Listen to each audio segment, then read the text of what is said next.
So, Chael, more so than previous contenders, many fans believe that Magomed Ankalaev has the skills and the style to dethrone Alex Pereira. Where do you stand on that? Okay, well, I'd like to correct this narrative, because when this line came out, the fight came out, the narrative was a Dagestani wrestler versus a Brazilian kickboxer. It was actually Ankalaev that came out to correct that and say, guys, I've never had a wrestling match in my life. I grew up around wrestling. I certainly acknowledge it and do it in the sport. I am a striker. I want to be known as a striker. I want to represent kickboxing, and I plan to beat him by doing that. And John, well, he's got every right, Ankalaev. He's got every right to double cross and not tell us the truth in the media. As this fight gets closer, the more I start to believe him, for better or worse. But I do think this fight's going to be contested on the feet. I do think that Ankalaev should offer a threat of a takedown, but I really don't think he can get him there, or at least not keep him there for 25 minutes. It's nothing like that. I mean, he's going to go out and have to battle. He is not Merab Dvalishvili. He's got his own skill set, but he is right. He's a striker. Ankalaev said he's facing the best striker in the division, but he never stops believing in his ability to win. I think the key is to focus on his ability of how to win, and that's mix everything up. Because if you go to a straight striking battle, this is what Pereira wants. It's just that he's comfortable there. It's not that you can't do it. It's just why when you could mix it up. And I think when you look at who Ankalaev has had to fight, the UFC has given him the gifts to be able to use his whole style with so many different opponents, that why not use the gifts that the UFC gave you in these opponents that has transformed you into the championship challenger that you are, and use all the tools. Why would you limit yourself to the one tool when you used all the tools to get you there? And that's the one thing that I think that Ankalaev can focus on.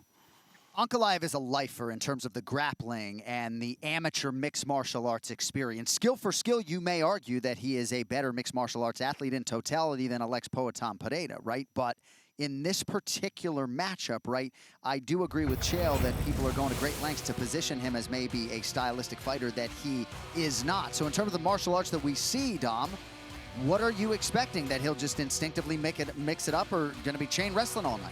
Yeah, well, we saw he was able to do it against Blachowicz in the last 2 rounds. Why couldn't he do it the first 2 rounds against Pereira? That's my question to him. That's my question to the world.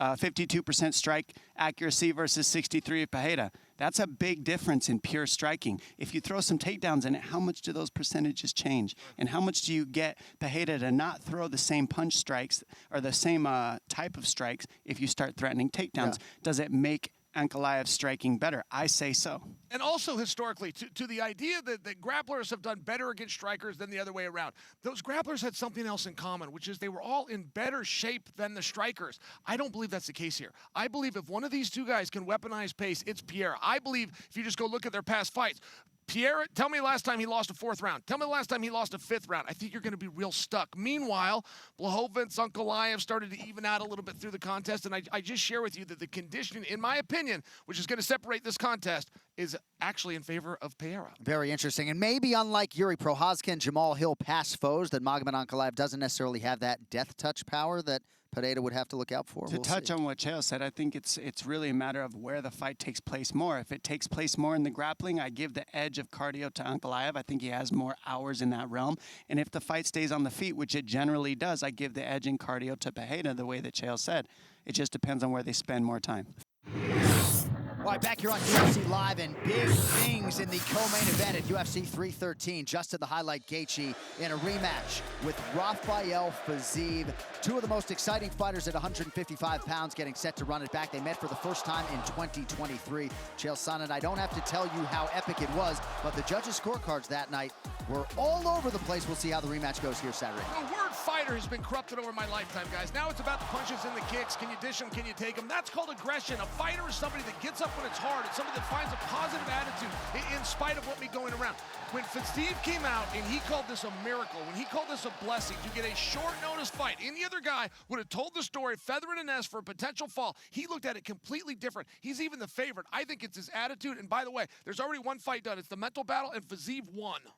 Yeah, I think we're going to see Gaethje come out and utilize a mixture of his mixed martial arts, use his fight IQ, and actually mix in some wrestling a little bit. It was a back-to-back fight on the feet. I think we're still going to see that, and he's going to need a little edge of the wrestling to get ahead and win the scorecards. So Rafael Fiziev, when he was getting ready to fight Bobby Green, he said 11 guys turned him down. And part of the issue with him has been injuries, but this layoff really was a byproduct of guys turning him down. What do you see from him?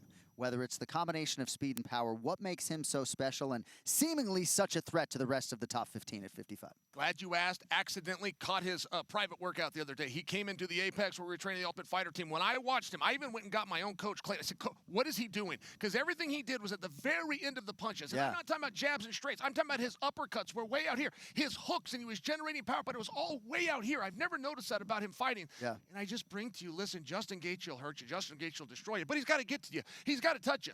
And if Fiziev can actually just keep that distance, that's a pretty simple formula. As of this taping, Alex Pereira is a slight betting underdog. It is prediction time, and new for you.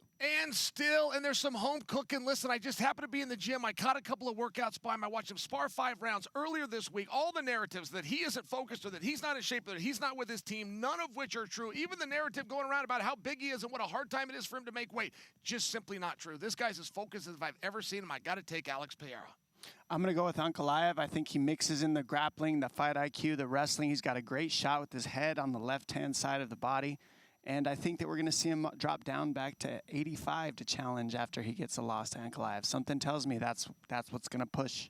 It's interesting. Dricus du Plessis is the name he keeps barking this week. Well, business to attend to at UFC 313. And plenty of Cruz don't just hand out Brazilian Jiu-Jitsu black belts, right? So Pereira's been grappling. Let's show you how it all goes down on Saturday. We get going with early prelim coverage. ESPN Plus, Disney Plus, 6:30 p.m. Eastern Time. Late prelims at 8 p.m. Eastern will be live on ESPN. That will lead into the main card, which can exclusively be seen on ESPN Plus pay-per-view. And then right after the fact, the three of us will be part of your post-fight coverage that can only be seen on ESPN Plus. So, all right, with that, for Chael, Sonnen, Dominick, Cruz, and our crews in Vegas and Bristol, John Anderson, so long from Vegas, we will see you live Saturday night for UFC 313.